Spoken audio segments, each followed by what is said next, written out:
I was a man about town last night. Jim. Yeah, you saw a musical. No, it wasn't a musical. It was a play, a Broadway show, a Broadway play. Yeah, you would never go to a musical because that'd be gay. That's for women go to musicals.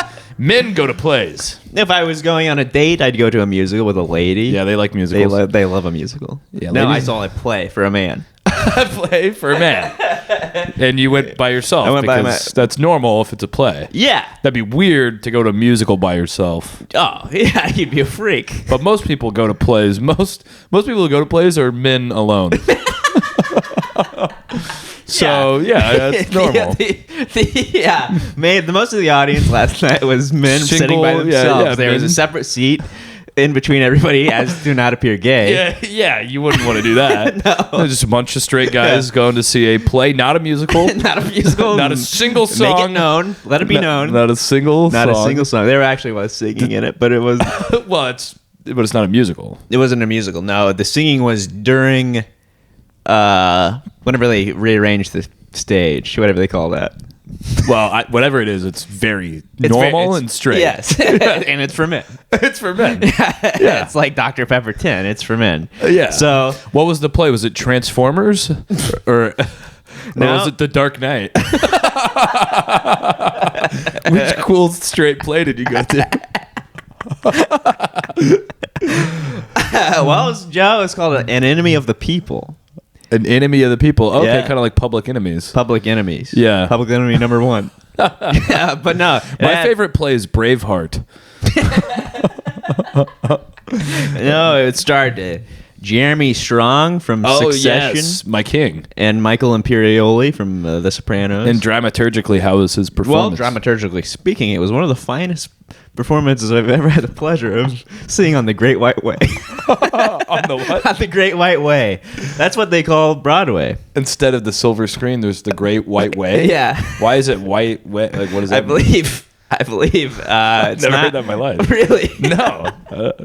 I believe it's because of the lights, the stage lights. I'm worried if I'm straight. I don't know anything about Broadway. The Great White Way. The Great White Way. It seems in our racially tinged times, it seems outdated. Yeah, but it's not. Doesn't have the Great White Way. Does not have a good ring to it anymore. No, but at the time it was a different time, and people weren't constantly obsessed with race like we are now. But anyway, well, they had segregation. But anyway, no, it was great. And you ever if you're like open for somebody, and after the show, people will come up and talk to like the bigger name headliner, and then you'll be standing by them, and then you'll be like, it's a little awkward, and then they'll be saying, "Oh my God, you were great! I am such a big fan," and then they look over at you, and go, "Yeah." One time, I was featuring for Kelsey Cook in Kansas City, friend of the show, welcome anytime. Sure. And I think that's who it was. And people came up to her and they were like, "You're so crazy." Or this one guy was like drunk and he was just like praising her. And then he went up to the host who was like right, and I was like standing on the right, and he went to the host next and he goes, "You were so good. Hosting's a hard job, but you were great, blah, blah, blah."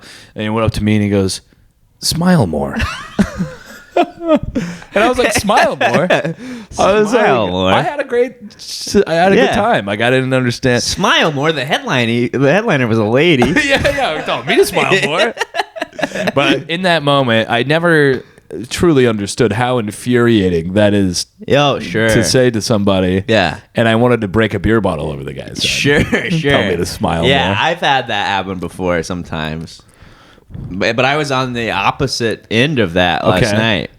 So you were standing next to Jeremy Strong. Well, they have the playbill. Yeah. And I was leaving. I see people gathering by the exit. Fire hazard.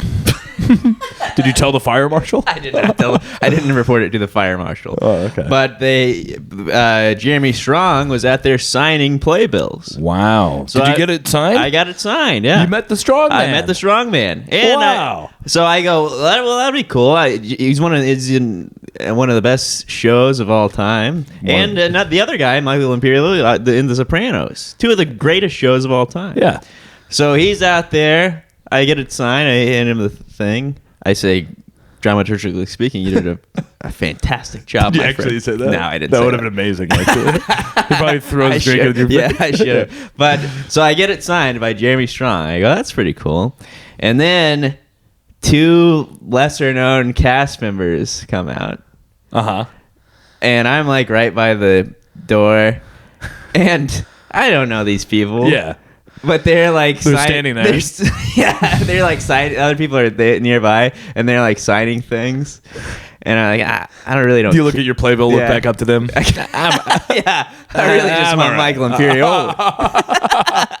But so I felt awkward. I was like, Did you ask one of them where Michael Imperioli is? Michael back there? Yeah. So I got Jeremy. I'm just getting the only other name that matters to me. Do you know where he is? Yeah, because it almost devalues it.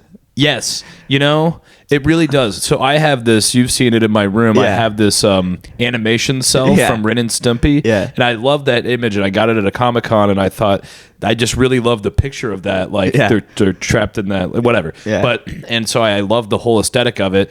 This guy who I guess used to work for Ren and Stimpy, but is not the creator of Ren and Stimpy. Yeah. Or like I don't know who he is and I don't care. Yeah. He signed his fucking name in like the middle of the picture. Yeah. And I'm like, dude, I didn't ask you to sign it. You just ruined the picture. And then he dated it. He dated it 2017, which is just when I bought it. Right. It's not when it was created. Yeah. The date has nothing to do with the image itself. It was made in like Sure. 1994. Yeah. And I was so pissed off. Yeah. I got some dumb fuck's name in 2017, right smack dab in the middle of Yeah. this thing I spent like $150 on. Yeah. It ruined it. I know. I've seen it. It did ruin it. Yeah. So no, but I couldn't. It was too because then they made eye contact with him. So I was like, all right. So Do you have the playbill? Did you bring it out here? I didn't bring it. I can go get it real quick. Yeah, grab it. I want to see it. So how many names did you get? Damn it. We'll just wait. Let's wait for you to come back. So I got 4. Okay. So this one's Jeremy Strong. Okay. And then this one's Jeremy Strong, and then these 2 people came out, and I have no idea their names or who they played in the cast. And then okay, so we got Jeremy Strong, that's right up here. Yeah. Where my thumb is. Yeah. And then below. And then these 2, I don't know who they are. And also Jeremy Strong's signature. It's illegible. Illegible, does not look like Jeremy or Strong. And I think you'd be hard pressed to prove that he signed this. Yeah, you're right. Yeah, right. I think if they had to see if this was authentic on Pawn Stars in 200 years, Yeah. they would go, I mean, Sure. this is a giant silver Sharpie. Sure. And then Michael Imperioli came out, and he signed the top, and then That's nice. I left immediately. See, and his looks cool with the Yeah. black signature up there. Yeah. I would almost just forget the other ones or wish they weren't even there and have his at the top. Yeah. Yeah. So anyway, but Okay, I so felt cool. I felt I was on the opposite end. I knew how the audience felt when you have a bad set, and then you're like, I don't really want to talk to you, but you're standing right there. He's sitting right there. Yeah. So anyway, it was a fun night. It was a man about town, a good Man New About York Town. night. Watched a play. Yeah, straight play. Straight play, and then probably went and had a steak dinner after that. A straight steak dinner. I had a steak dinner and knocked a couple back and And a couple whiskeys back and paid for sex. went home and paid for sex and went home and yelled at the TV. Yelled at the TV, slammed the remote down. And, well, good. Well, Trent, you want to tell the folks at home watching or listening what this podcast is? Well, Joe, I would love nothing more. This is Echo Chamber with Joe and Trent, the only podcast where 2 comedians read the Wall Street Journal because one of us gets it for free from work. And Joe, would you like to give us a little rundown of some of the stories we'll be covering today? Well, Trent, I'd love to. So we are going to hear about Red Lobster. You may have heard about this. Red Lobster. Well, they are preparing to go bankrupt. I have heard about that. Mm-hmm. Too much all-you-can-eat shrimp. So Yeah, that didn't when work they out. went under. They went way down under. They lost their fucking ass on man. endless shrimp. Yeah, that lobster boat sank. So, Wow. and there's really not a whole lot to that. That'd be a quick Yeah, one. well, I love it. I love a chain restaurant. And I'm sorry to see one go. Yeah. We'll also be covering Quebec and Vermont. Okay, They interesting. make maple syrup. They do. I like but maple it's syrup. not a fair fight. It's not a fair fight? It's not a fair fight. You'd hate to see that there's not friendly level competition happening in the maple syrup market. Right, exactly, yeah. I'll tell you where a little bit of justice and fair contest is happening. Wow. Back on Wall Street, baby. Whoa. Because you remember Wall Street Bets 2021? Sure. Dump money? GameStop, send it to the moon? Yeah. They're back. And we're going back to the moon. We're going back to the moon, We're Trent. going back to the moon. It's about fucking Grab your time. Robinhood app now. There's no time to wait. We're going back to the moon. We're gonna hear from all of our friends that shook Wall Street 3 years ago, and something happened last Tuesday, and I mean, the stocks are way back up. Wow. Of course, this will probably be completely irrelevant by the time this comes out. I think it already went down. Yeah, it's already. And I was like Red Lobster. I lost my fucking ass. Yeah. Well, hopefully justice will be served in this. A U.S. Senator Bob Menendez. He's under fire for taking bribes. You'd hate to see someone like a senator take something like a bribe. I mean, yeah, you think you know a guy. Yeah. I can understand, someone from a lesser vocation, but not Sure. politics. Yeah. I mean, global American politics. Well, someone who cannot be compromised, Taylor Swift. Oh, Wouldn't be an episode of Echo Chamber if we didn't hear from Taylor Swift. Right. Elon Musk or AI. Well, if Taylor Swift can dazzle through the tears, so can you. Is she upset? Well, perhaps she is. One of her new hit songs off the Tortured Poet. Does somebody put us on an album called the Tortured Poets Department? Yeah. Sound not upset to you? You would never believe this. It turns out billions of young women can really relate. No, really? Yeah. Wow, that sounds like a simply fascinating story, Joe. So we're going to hear about that. It's not from the Personal Journal, but you'd think it would be. So, well, in our final story, it's a follow-up to a story we've talked about it not too long ago. Is that right? The winner of the Boston Marathon who didn't Never get got paid, their money. Never got paid, never got the prize money. Well, she's been paid. She's been paid. But not by someone else, by a good Samaritan. By a good Samaritan. Yes. Yeah. Wow.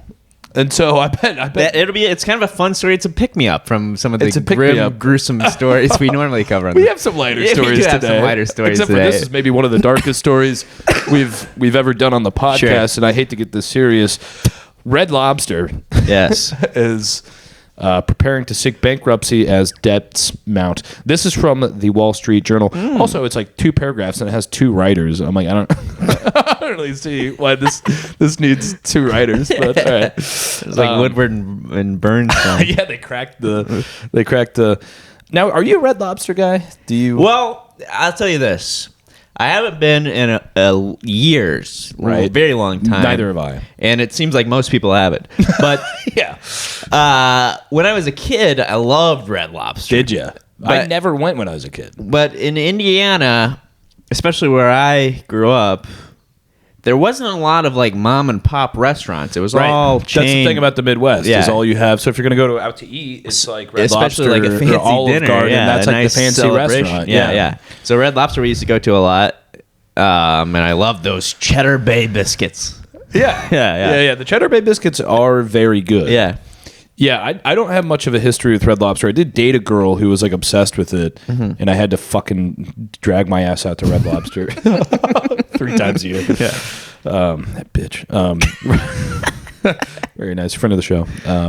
Welcome anytime. Yeah. Red Lobster, this is from the Wall Street Journal. Red Lobster is expected to file for bankruptcy as early as next week, so this will probably have already happened. The casual dining chain seeks to pare down its debt load, according to people familiar with the matter. The biggest U.S. seafood restaurant chain is preparing to file Chapter 11 bankruptcy. I mean, I don't understand. They have 2 writers in the first 2 paragraphs of the same fucking paragraph. It's like they both wrote the same article and they smashed it on top of each other. Before Memorial Day, the company aims to use the bankruptcy process to negotiate concessions from landlords and strike a deal with creditors to continue operating. Oh, so thank they're God. not going away, but some of them are going away. Yeah. Moves. They're doing what WeWork did, which is to negotiate. They filed for bankruptcy to negotiate with the landlords, and then some of them are continuing to operate. Do I not understand what going bankrupt means? How do all these companies get to go bankrupt and continue to stay in business? Well, I don't either. Bankruptcy, it seems to be meaningless. You're just something you say. I think you're just absolved of all your debts or something. Which is brilliant.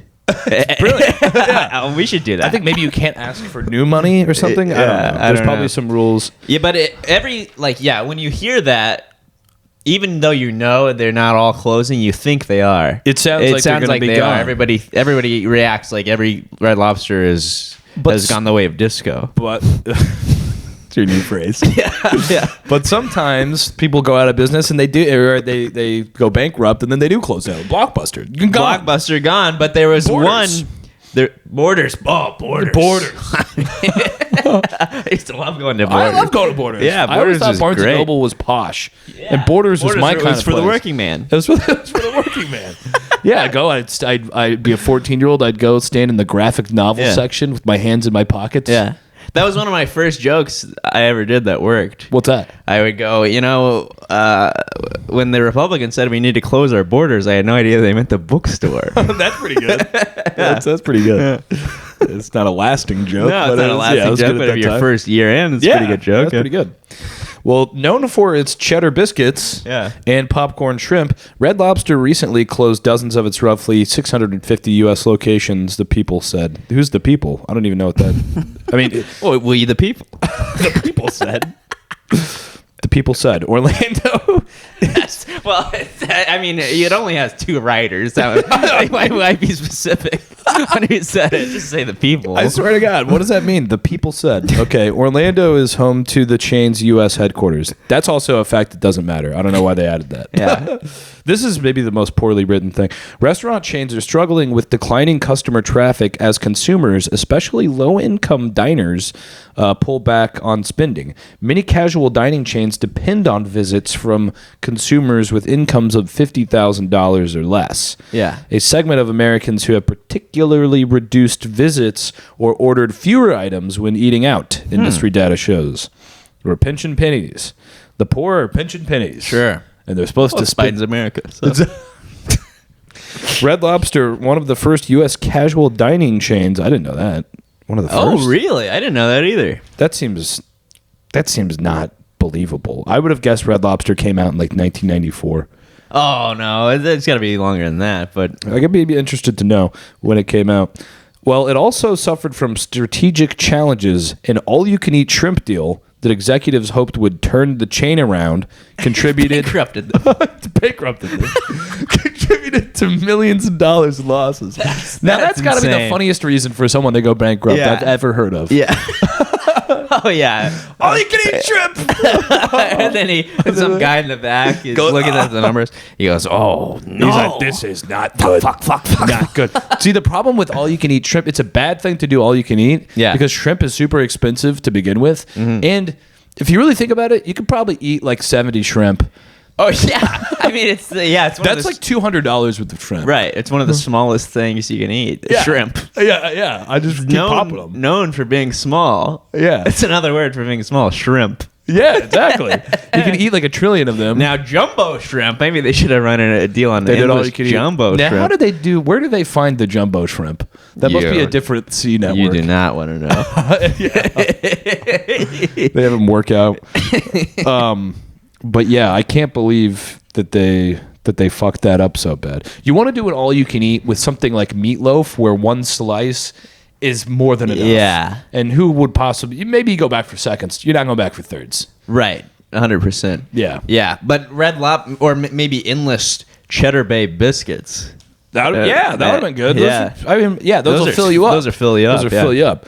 And they're probably much cheaper to get their hands on than shrimp. Yeah. I don't think we're running out of Cheddar Bay biscuits like we are everything that lives in the ocean. We better not be. That'd be a real fucking pause for concern. Red Lobster's majority owner, seafood supplier Thai Union Group, said it had lost too much money on the chain earlier this year.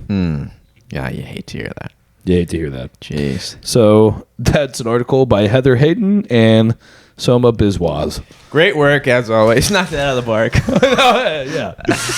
Yep. Wow. My favorite writer duos, according to the people. Well, speaking of, that wasn't not a booming business. This is a booming business. This, my friend, is from the Wall Street Journal. Okay. Headline: How maple syrup cartel keeps sticky grip on global market. Sorry, did you say cartel? The cartel. Oh my God. I didn't know there's a syrup cartel. Well, I didn't either till I read this article in the Wall Street Journal. Dear God. Written by Vipal Munga. So anyway, Quebec produces 70... Wait, this guy wrote an article by himself? Yeah. That's crazy. It wasn't a team effort. Quebec produces 72% of the world's supply, leaving Vermont to pine for the old days. So Vermont's kind of the Red Lobster in this story. Wow. So Vermont used to have more of a grasp. I mean, apparently in the old days they were doing quite well, but You Quebec... hate to see the U.S. losing out to a foreign competitor. Yeah, especially a fucking one that speaks French. Fucking Canadian assholes. All right. So. Quebec and Vermont are their nation's respective champions of maple syrup making. It isn't a fair fight.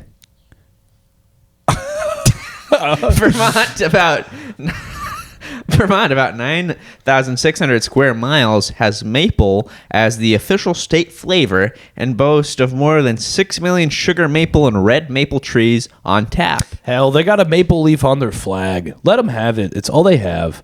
I changed my position. Canada? Yeah. Well, that's what they say. Quebec is 5,950 All right, it's a lot.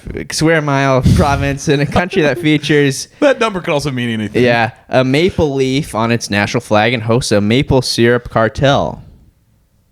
Well, they keep saying cartel. What do they mean by cartel? I don't know. They don't really get into what they mean by cartel. I don't know if it's nefarious. Yeah, that sounds nefarious, Yeah. but I don't know if the definition of cartel is just like monopoly. Yeah. You know what I mean? Like, I don't... Its 50 million syrup-producing maple trees yield around 72% of the world's supply. Quebec's global maple syrup strategic reserve, 3 high-security warehouses big enough to hold 200,000 barrels, allows the cartel to regulate global prices. Without much argument, Quebec is known as the Saudi Arabia of maple syrup. Well, wow. They've got the king, the fucking crown prince of syrup. That's crazy to have them, like, they have vaults of syrup and high security. High security? Yeah. Like, who's trying to steal all this Guys syrup? from Vermont. Well, it'd be easy to find somebody if they stole the syrup because their fingers would be sticky. They have sticky fingers. Sticky fingers. In more ways than one. That's right. Wow. So they're known as the Saudi Arabia of maple syrup. I feel like they're not explaining why. They're just saying these people are bad and not really. They have a lot. Way more supply. Oh, okay. Vermont only has so many trees, and it's a very small state. I think Vermont just needs to accept the fact that it's never going to be Canada with maple syrup. Yeah, you hate to say it. Can't they just focus on skiing? Vermonter Pat LeClaire isn't particularly impressed. Quote, I was talking to a producer up in Quebec, and I said, you guys make the quantity, but we make the quality. Oh, whatever. Said LeClaire, 68 years old. He runs a maple farm of 1,200 trees in Charlotte, Vermont, and started making maple syrup on his family's farm when he was 8. Now, have you had, like, maple syrup, like real, like... Straight from the tap? Yeah, like New England. Tap? New England to like craft maple syrup. I don't think so. I don't really love it. To be honest. You like It's too mapley. It's like too much. It overwhelms the pancake flavor to me. Oh, really? You like the factory farm. I really just love the high fructose corn syrup that I pour on. You there. like the sweet as opposed to the. I'll tell you one American fucking syrup that's not going to Aunt Jemima. All right, and I don't care. I don't know what you're talking about. You call it whatever you want. Call it whatever you want. I don't know. I'm not familiar with Aunt Jemima. I know the Old Pearl Milling Company. That's in the U.S., right? That's Aunt Jemima. That's what they replaced Aunt Jemima with. Right. Old Pearl Milling. Yeah, right. Oh. But that's in the U.S., right? That's probably from China. I don't know where it's from. How could you put an American slave on something made in China?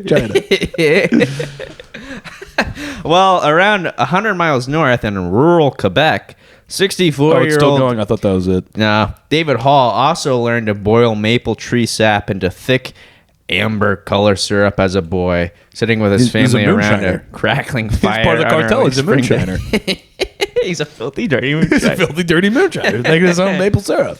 Yeah. So he's new breed. He's new money. He's new maple syrup. Yeah. Quote, there's always going to be people who want it the old-fashioned way, Hall said, but we don't milk our cows by hand anymore. It's the evolution of the business. Oh, okay. That was a metaphor. Metaphor. I was like, there's no dairy in. I'm going to be honest. I really don't understand how syrup is made or what it is. You put a fucking thing in a tree. And you kind of like fuck a tree with a stick? Yeah. Oh, and then it comes out. Maple and it gives you sap, but don't you have to like add fucking water and shit? You got to add Sugar. water and heat it. Yeah. And I don't know if you add sugar. Perhaps you do. Or I don't know natural sugars it of the might tree. Be natural sugar from the tree. Tree sugar. And maybe next week we can find an article on the making of maple syrup. Yeah. But this doesn't really get into the making of it or the how-to. But anyway, have you ever seen how they milk cows now? It's disgusting. It makes me sick to my stomach. Well, it's like pinch it, then it all kind of comes out, right? Well, that's the old way. That's an old way of thinking. They hook them up to a machine now, and the machine fucking. It's like a fuck machine. yeah. It just. Yeah. Well, it's doing the same thing we would do, right? But it's just mechanical. It's mechanical, but it's like don't they like have it? them all lined up. Yeah. No, I went when I was a young boy. I was in a 4-H, and we went to a. What's 4-H? 4-H is like a thing. In the Midwest, it's like farming, and you. Right. It's not important. Okay. But we took a trip to a big factory farm where they milk cows with the fucking thing. It's disgusting. With the machines? With the machine, they have them all lined up. And the cows, they're just standing there. Tell me this. Would you milk a cow with your own hands if you had the opportunity to? With my mouth. I'd put one of the others in my asshole. No, I think I would. Just to do it? Just to say. Seems really gross. Yeah. Now, my dad had cows. They were for slaughtering. Yeah. I think all cows should be slaughtered. No, they're cute. No, but he says, anyway, Vermont, they like to do it the old way. Canada, they like to fucking use new technology, and there's a fight over it. That's kind of the whole story. That's the whole story? Yeah. Okay. All right. And some people say that they taste different. You prefer the new way. And you know what? I prefer the old way. So there. My grandparents used this shit called Cairo syrup. Do you know Cairo syrup? What that is. No. It is basically just like straight up like high fructose corn syrup and like a fuck ton of sugar. Yeah. But it's been around for like forever. Yeah. It's like old school. And there's like a maple flavoring to it, but I mean it's really just like straight up sugar. Yeah, yeah. And it fucking rules. Really? It is my favorite syrup. Wow. It's amazing. I want some pancakes. We should make pancakes after this. Fuck the pod. Let's make pancakes. Well, trying to tell you who's making pancakes right now. Ooh, Wall Street. Not Wall Street. Wall Street Bets. Wall Street Bets. Wall Street Bets on Reddit. Investors renew mania for meme stocks. Sure. It's from the Wall Street Journal. Short sellers are burned by the resurgence of those pesky GameStop AMC. Damn, they're back. This guy throwing everything off his desk right now. I mean, it's crazy. These guys keep getting burned by these guys. Yeah. It's like, when are they going to just short sell a different thing besides GameStop? Right. You know? Well, all it took, Trent, was a tweet. Shares of GameStop and other pandemic-era meme stocks took off. Mm-hmm. Keith Gill, portrayed by, what's his dick in that new movie? Paul Dano. Keith He Gill's, did it again. He did it again. Social media accounts had been dormant for years. Known as Roaring Kitty on YouTube and Deep Fucking Value on Reddit. guy rocks. Gill helped direct the world's attention to GameStop in 2021, inspiring hordes of amateur traders to band around shares of the struggling video game retailer. On Sunday night, an X account, formerly known as Twitter, associated with Gill, posted something for the first time in nearly 3 years. Wow. Trent. A picture of a man leaning forward in his seat. That's all it took. Yep, that's all it took. Never mind the post mentioned no stock tickers. On Reddit's irreverent Wall Street Bets community, anonymous traders posted screenshots of their position in AMC and BlackBerry. GameStop stock more than doubled in its intraday high Monday and closed 74% up, the fourth largest one-day percentage gain in record. Shares kept climbing Tuesday, up 60%. In all, the company added about $9.6 billion in market value in 2 days last week. Wow. That's a lot. Shares of AMC Entertainment gained 135% over that period. BlackBerry rose 20%, and they name a few others. Somebody tweeted, somebody X'd, "Welcome back, King." God. I mean, they're insufferable. I agree. Well, there are some things I like about them. Yeah, And some things I like about them that the Wall Street Journal does not report and cannot say. Because here they say, the resurgence in meme stocks this week highlights the lasting power of, quote, degen trading since the GameStop mania in 2021, short for degenerate. Yeah. So that might be one word for it, but do you know what these people called themselves, the Wall Street Bets community? No, I don't. They called themselves the retards. Yeah. Really? Yeah. They didn't show that they couldn't do that in the movie, and they don't say that here. Really? But they go, "We're retards." And they called themselves the retards. Really? Yeah, I I'm didn't dead know serious. that. You can look into it. So the retards are back, baby. The retards are back, and they're causing a headache for. I'm dead at. They rule. Yeah, all right. They're arcade in my book. Yeah, the fucking rocks. Monday's rally handed GameStop short sellers, these are the assholes of the bigwigs, more than $800 million in losses. And there's a guy just looking at his computer going, These goddamn retards. the retards have struck again. Retards. It's amazing. Wow. What is it, honey? It's the retards. Oh, no, not them again. I thought you were going to stop shorting GameStop. I was. I thought the retards were gone. Damn retards are back. But the resurgence in trading activity still pales in comparison to 2021 levels. Net inflows from self-directed investors into GameStop on Monday totaled around 16 million compared to more than 87 million. Well, 2021 was the perfect storm. It was the perfect storm. Yeah. And you hardly ever have It was also right after January 6th. You had a lot of different retards doing a lot of making a lot of history. Yeah, absolutely. Back yeah. Maybe it was right before. It might have been right before. I can't remember the timeline. Anyway, the retards they're are back to the moon. and God bless them to the moon. To the moon. They could be the first retards on the moon. Don't you think this is literal to the moon? Don't you think it's weird that nobody ever went back? Yeah. We went like 3 or 4 times in the 70s and late 60s. Yeah. We haven't, no one's been back since like 1973. No, and the first time they were like, we got to beat the Russians. Yeah. And then nobody else even attempted it. Well, they realized that there wasn't really a need. Well, we got up there, like, all right. We could just send a rover up here. So. Well, Joe, this is from the Wall Street Journal. Oh, Wall Street Journal. This was written by 2 people as well. Oh, okay. James Smalley and Corinne Ramey. Maybe we should start reading the names. Yeah, I like that. I want to get familiar with the names. Yeah. The headline: Menendez expected to reveal personal details during trial. U.S. Senator Bob Menendez is expected to delve into his penchant for hoarding gold bars. Is he at Costco? He's got a Costco membership?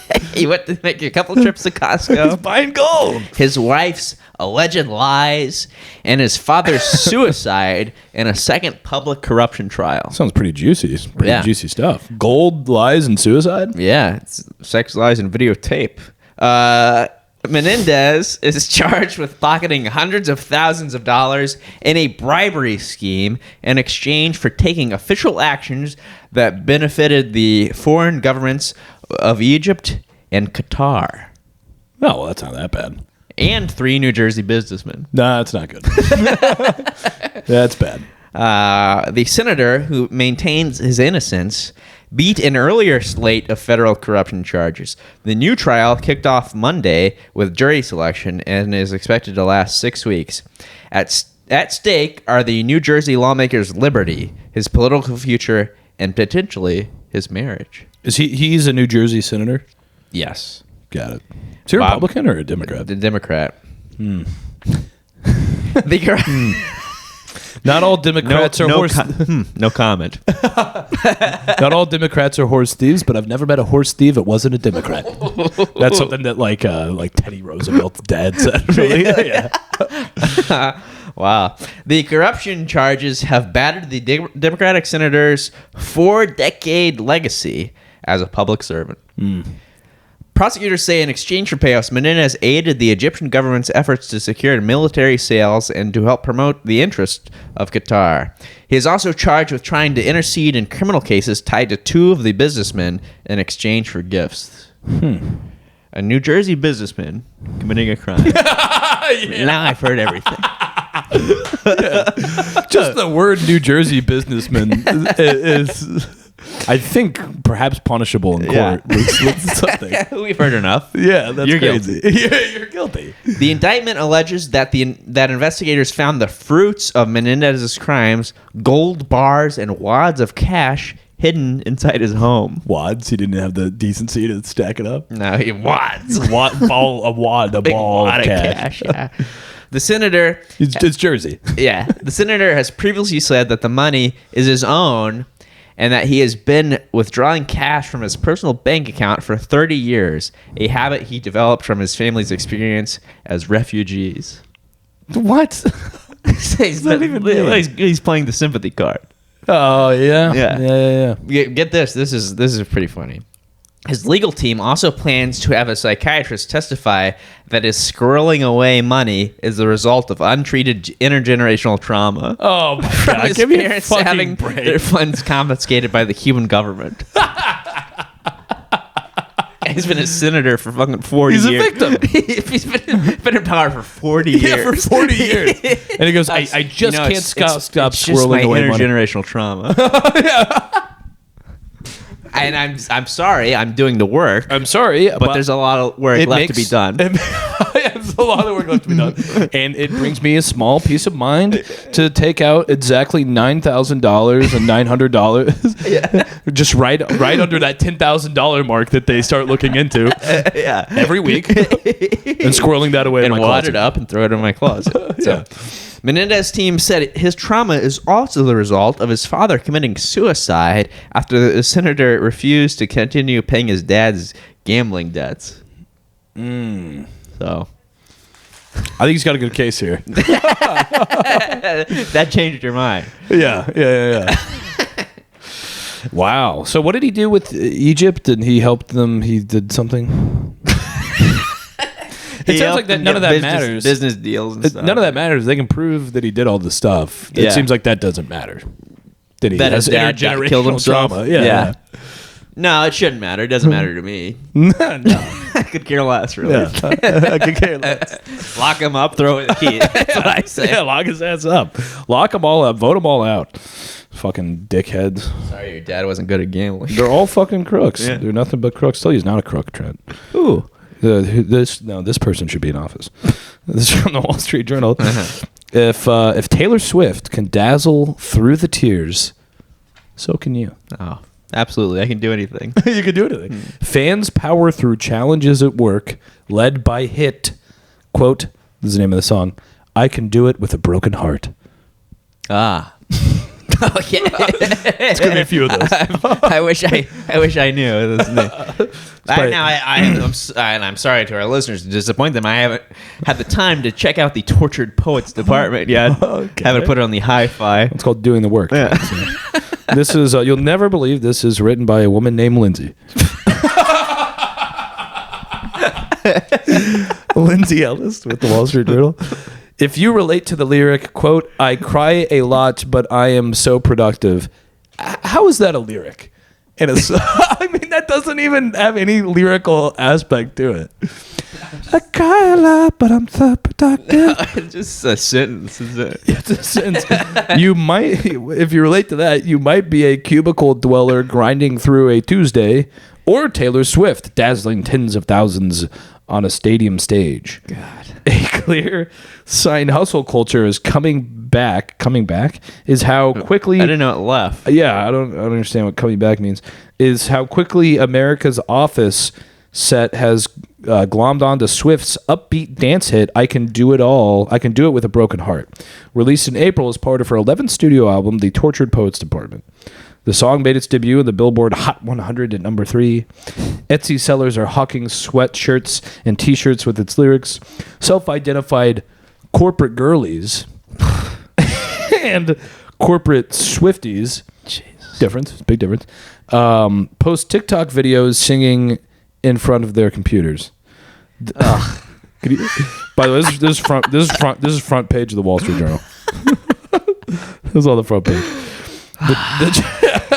The track, which describes Swift executing a record-breaking tour amid a breakup, also includes lines such as "All the pieces of me shattered as the crowd was chanting more." So. Maybe it's her. Maybe it is her. I mean, come on. I don't know what she's referencing. Like these lines, like they're supposed to like all of the pieces of me shattered as the crowd was chanting more. I mean, I relate to that, and I think any office worker can relate to that. One line in Swift's pop track is "I'm miserable and nobody even knows it." Who gives a fuck? Everyone in the world. Whoa! Whoa! Okay. Yeah, well, actually, kind of a lot of people that are doing Excel spreadsheets and sending emails. They're miserable and no one even knows. Oh. And that's how they can relate so much. Oh, God. Won't someone think of We just keep doing it, says Buttercoffer. They referenced her earlier. I didn't talk about it. Buttercoffer. Whose work days can last until 11 p.m. What choice do we have? Jeez. The grit through it mindset is far from quiet quitting and seeking work-life balance. That popular outlooks 2 years ago when white-collar employees had more professional leverage. Then Beyonce's hit Break My Soul inspired quitters and job changers to find new motivation as she sang, quote, "They work me so damn hard." Yeah. The workers, they had leverage for a split second. They really blew it. Yeah, we really blew it. We really overplayed our hand. Now they've got our ass. They've got our ass. No one's getting a raise for a long time. For a long time. If you want to quit, be my fucking guest. Good luck getting a new job. It is like virtually impossible to find a different job. Yeah. Oh, no. Yeah, that can't be done.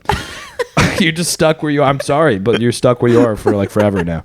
I don't know what was that? We had 1 year where it was like I could get a job anywhere. I can get a job anywhere. I never have to leave my fucking home again. It's like every company got on the phone and was like, we have to stop this, obviously. Let's all agree to not hire anyone. Right. And just keep who we have. Yeah. Well, despite low overall unemployment, companies from Tesla to UPS have cut jobs and hiring slowed in April. Many employees are staying put, fearful they won't find other work. Yeah, they say the economy's doing great and there's no unemployment, but I don't know where they're getting these numbers. It doesn't. Well, it's weird. This one's really weird because it's like the unemployment rate is technically low. Yeah, but it's like there's like it's like stagnant. Like no one can. Yeah. Companies are hiring from inside their own companies. Sure. Now. Like they're just moving people up. Somebody's cooking. You can't I think, and I hate to say this, I think somebody's cooking the books. I think somebody's cooking the books too. and I think her name rhymes with Framala Freris. That's just love blaming stuff on her. Lady that has no power over anything. It's like the least. I haven't have more seen power her in in years. my I haven't job seen her in than 4 years. No, I haven't heard a fucking Not word. since you made that phone call to Joe. Yeah, it said we did a That's the job. last time they locked her away. They go, we can't have you doing this. It's a bad look. You are unlikable. The moment they won, he goes, "Listen up, bitch. The reason you were here is because you're a woman and a minority. Not a fucking word. Not a peep. Not a peep for 4 fucking years. You helped me get here, but I'll be damned if you're gonna make a single call about anything. What are you, a cop? Fuck off." Seems like a nice lady, but yeah, she doesn't seem like. I haven't heard a fucking word from. Because when Biden was vice president, we were hearing from Biden all the time. Sure, he was always on something. They put his ass to work. Yeah, I mean, he's eating ice cream, he's smelling girls' hair. I mean, he was every week. He's a new girl he smelled. God, you have to give him this. He knows how to have a good fucking time. Damn right. Well, Trent, in Swift's video for the song, she sings about her poor mental state. Oh, Clips. God. If she can't be happy, what hope do we have? She kind of has it all, but clips play of her dancing in glittering costumes in front of stadiums of adoring fans while she beams ear to ear during her Eras tour. In short, she's not bringing her whole self to work. What the fuck does that mean? What does that mean? Shut up and do the job. I paid a fucking $1,000 for this ticket. You better fucking bring your whole self. You bitch. Yeah, the tickets are $7 million. And she also made $1 billion just on the tour. Like, forget the record sales and forget everything else. Fucking phone it in. Yeah. She's quiet quitting the Eras tour. She's quiet quitting the Eras tour. She's the only one that can. She's the only one that can quiet quit now. I've got to fucking spin. I got to live paycheck to paycheck, spinning it all just to go to the one in Jersey. $7,000. Well, Crystal Wu's group chat with fellow tech workers says... Crystal Wu's group chat? What do they have to say? I'm on the edge of my fucking seat over here.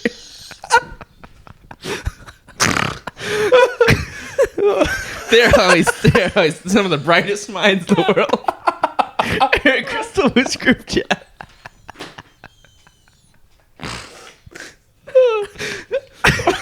Crystal Wu's group chat with fellow tech workers has gushed about the song, so they like it a lot.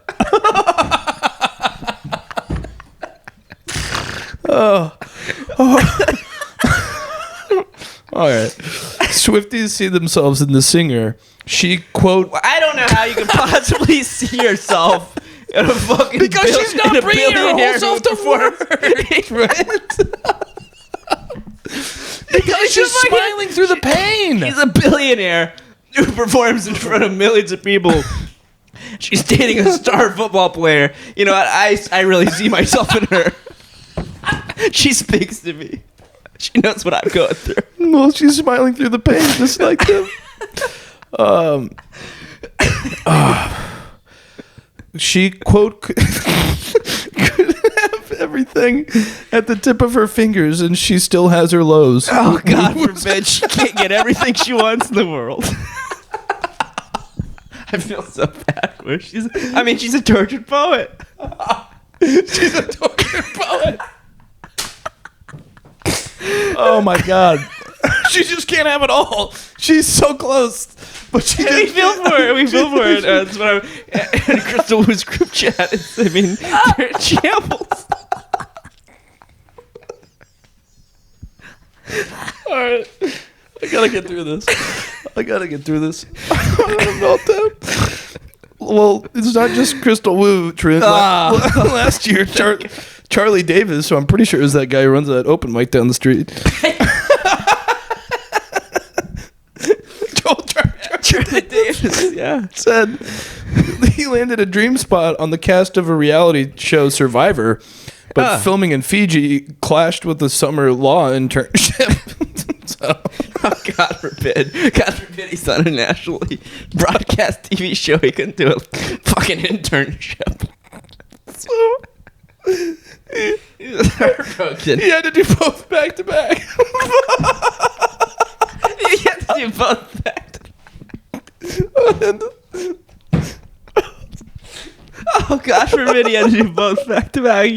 Well, when he returned from Fiji, physically trained, Harris Davis craved he craved his couch. Yeah, he craved his couch. Is that what you just said? But he had to power through the internship. Oh, God forbid. He goes 9 to 5. Can't be sitting on his fucking couch. It's my favorite article I've ever read. Listen to the torture post department. He's got to work 9 to 5 at the internship. Oh my God. By the end of the summer, I was definitely a shell of a human, he said, just completely drained. Davis, a Swiftie, who killed time on the island by naming more than 100 of her songs. Oh, I actually know who this guy is. Did you see him on Survivor? Yeah, he's on right now.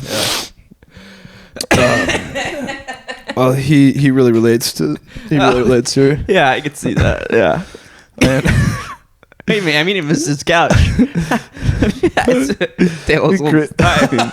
He missed his fucking couch. Yeah. Sort of a tortured poet himself. And oh my God. Oh, well, last one. Rachel Horowitz, a 44-year-old chief marketing officer in the Bay Area, said lyrics like, quote, "I'm so depressed, I act like it's my birthday."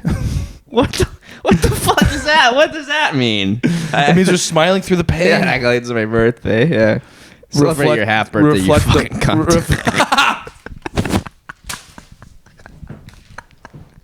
Reflect the push through it mindset in work culture where chaos swirls behind the veneer of put together professional life. She recently, Trent, recently smiled through a Zoom presentation. Wow. You gonna laugh at that? There are people in this world. I didn't know she was a hero. There are people in this world who have to smile through Zoom presentations when they're feeling a little low. If that's not a tortured poet, then tell me what is. You're right. Yeah. I take it all back. These people are heroes. They don't have some, cool setup. They're not, working in a cobalt mine in Thailand. No. They have to smile through a Zoom presentation. And we should be outside our windows banging our pots and pans together showing how much we respect them. The tortured poets. Yeah. Wow. Well. Apologies. Small. I don't know if this is going to be able to follow this. This is a pick-me-up story. This is a good story. All right. Well, that's all right. I like everybody in this story. Let's do it. Except for the Boston Marathon runners. Not the runners. Oh, let's hear about it. Not the runners. The people who maybe you're the guy who are in charge of the Boston Marathon. Well, now I'll give you a little background. If you haven't listened to it was a couple episodes ago. This lady, Buzunesh Deba, she is the technical winner of the Boston Marathon from like 2014. From 2014, my God. the real winner. Catching my breath from that. Oh, my stomach hurts. The real winner was disqualified. She was a doper. She was a filthy doper. A filthy doper. And so she got second place. But now she once that person got disqualified, Buzunesh Deba won. Yes. But they already paid the doper the prize money. And the doper, she refuses to give it back. She goes, can't find it. Yeah. Can't find it. I spin it all. Yeah, I have generational trauma. I pull money out of my account every week. And the people who run the Boston Marathon, they're refusing to pay the winner the money because they can't get it back. Well, they say they're like working on it. They're working like 10 years. Since 2014. They've been working on it. All right, so that's where we left off. So that's where we left off. So that money finally arrived this month when Deba received a check for $75,000. Only it didn't come from the Boston Marathon organizers. Yeah, why Instead, it came from a complete stranger. Wow. Doug Geyer, a Philadelphia area businessman. Okay, so he's not being anonymous, so he wants the credit. Well, kind of the right thing to do would be to stay anonymous. Perhaps, Good Samaritan. Sure, but I believe he had to sign the check. So Say secret admirer. Sign it. Secret admirer. So he's a Philadelphia area businessman and a longtime Boston Marathon fan. He decided to pay Deba the money she was owed out of his own pocket. Wow. He did it after reading in the Wall Street Journal last month that she still hadn't been paid by the Boston Athletic Association. Wow. See, the Wall Street Journal makes a difference. Absolutely. That's the message of this podcast. BAA organizers told Deba they hadn't paid her what she was owed because they were still trying to recover the money from Rita Jeptu, the Kenyan runner who crossed the line first and was later disqualified. To Geyer, that was unacceptable. Wow. So he wrote Deba a check for $75,000 and said he'll consider sending her the $25,000 bonus if the BAA doesn't. So he's willing to pay her the whole prize money if the BAA doesn't get their fucking act together. Wow. Quote, "For us, it's a miracle," Deba said, wiping away tears. "It's life-changing. Big money. We were waiting so long." And he says, all you have to do is go on one date. Yeah, he makes it an indecent proposal. Yeah. No, she's married. She's happily married, and I'm sure he is too. A rich guy who loves to golf wouldn't Yeah. be... Of course he's happily married. The 36-year-old from Ethiopia spoke on a video call from her Bronx apartment where she lives with her husband and 2 young children. So she really does need the money. Really needs the money. Yeah. Deba said she would use the money for her children and to fund her return to elite running. Since she has no sponsors, she buys her own gear. The BAA, in an email to the Journal, said it is following the policies of the sport's leading organizing groups in pursuing Jeptu to recover the prize money for Deba, which it believes, quote, would be a just and fair result for her and all runners who follow the rules. No shit. Yeah, what the fuck? It's not a strong stance at all. Geyer said it's, quote, a ridiculous policy to delay paying the clean runner until the BAA recovers the money from the disqualified athlete. If his company held a sales contest where the winner was found to have cheated, he said, he would pay the runner-up the correct prize money immediately. Yeah, I would think so. It's the right thing to do. Don't they have enough money to like do that and it wouldn't like Well, yeah, rock let me the try boat? and find it. The BAA had net assets of $27.3 million as of 2022. Come on. So What is it would be chump- $75,000? It would be chump change to just They pay could it. also have given her like, here's 20. Yeah. We're working on the rest. Right. That would help her life tremendously. Yeah. That's $0. Exactly. So they're worth $27.3 million. And the lawyer that they have working on it, trying to get the money back, is working pro bono. Wow. Everybody's just... People really love the sports section of the Wall Street Journal.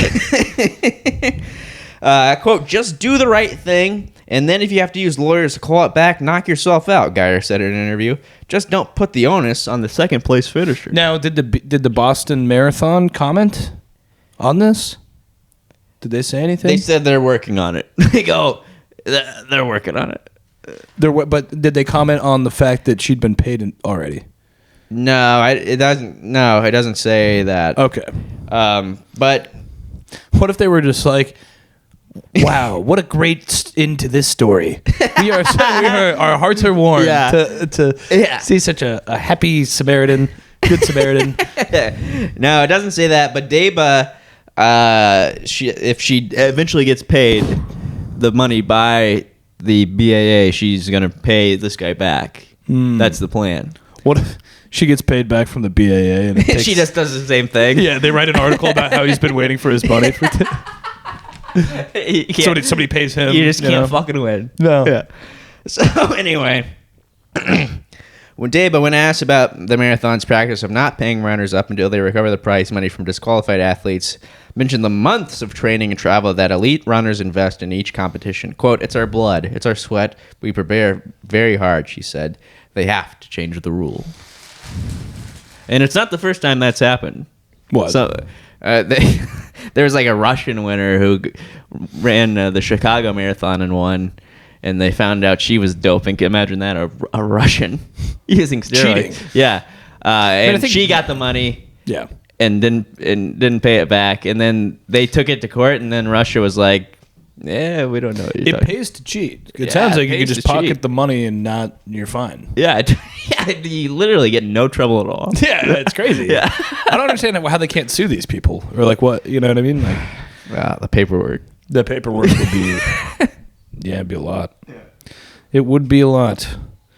And then Deba actually, she said she's working on an album, The Tortured Runners Department. So we look forward to that. Yeah, there's somebody who can actually relate to hardship. Yeah. Wow. Joe. Wow. Another hot pod, Trent. That was a hot pod. I almost had a breakdown. That was in tears. Yeah, me too. Well, if you'd enjoyed watching Trent and I have a complete meltdown on the story before that one, please like and subscribe, leave a comment, share with your friends. Tell Tell your people to friends. listen. Leave us a review. Yeah. That's it. That's it. That's the show. As always, this is Trent Mabry signing off. And this is Joe Nunnink signing out. Bye-bye. Bye-bye.